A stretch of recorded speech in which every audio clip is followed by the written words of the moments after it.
Hello friend, my YouTube channel आशी की Hindi story में आप सभी का स्वागत है। आज की कहानी है गवार बहू। आज कुमुद की मौसी सास की बेटी पारुल अपने ऑफिस के किसी काम से इसी शहर में आई थी तो अपनी मौसी मौसा जी से मिलने आ पहुंची। उनके घर उनसे मिलने पारुल बहुत ही हंसमुख लड़की थी।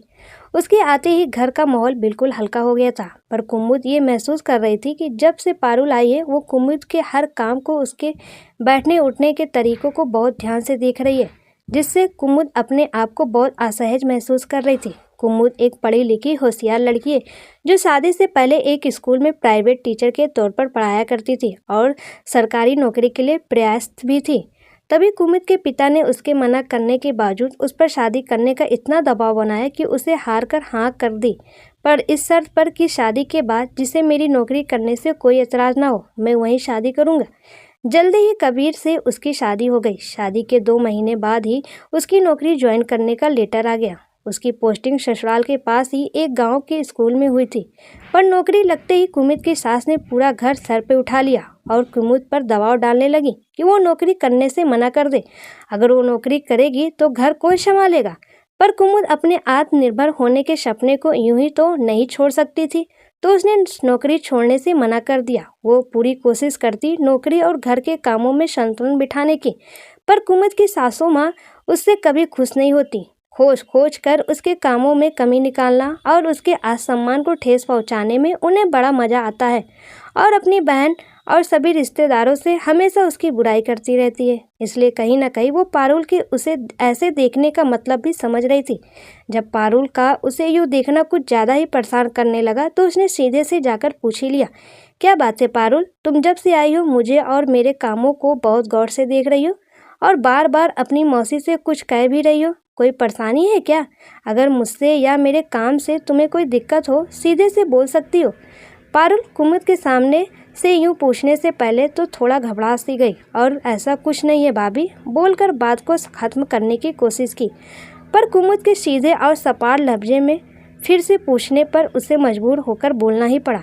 वो भाभी मौसी जी मेरी मम्मी से आपकी बहुत बुराई करती हैं कि आपको कुछ नहीं आता, आप बस अपनी नौकरी करती हैं, घर के काम आपसे नहीं होते और आप बहुत बदतमीज़ और गंवार हैं। और तो और मौसी जी ने बताया कि आप उन्हें जवाब भी देती हैं। पर जब मैं यहाँ आई और आपके काम और बात करने के तरीक़ों को देख मैं तो अचंभित हो गई। आप तो अपनी नौकरी के साथ घर भी कितने अच्छे से संभालती हैं। तो वही मैं मौसी जी से बोल रही थी कि भाभी तो इतनी अच्छी है, आप मेरी मम्मी से उनकी बुराई क्यों करती हैं? भाभी आप इतनी अच्छी हैं तो मौसी जी आपको गंवार क्यों कहती हैं?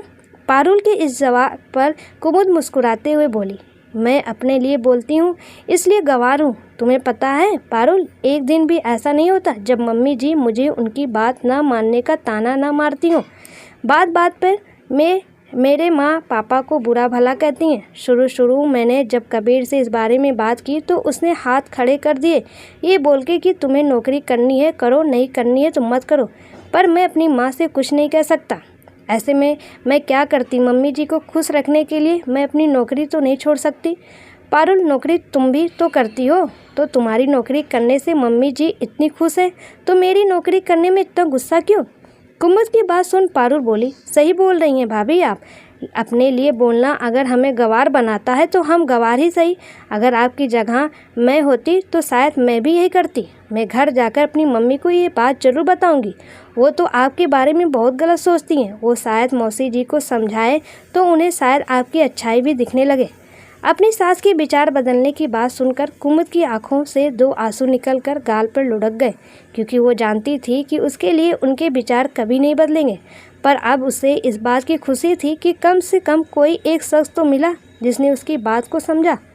दोस्तों, जब एक बहू नौकरी करती है तो घर वाले उसका साथ देने की जगह उसमें कमियां निकालने लगते हैं, और जब घर की बेटी या बेटा नौकरी करते हैं तो उन्हें सराखों पर बिठाया जाता है।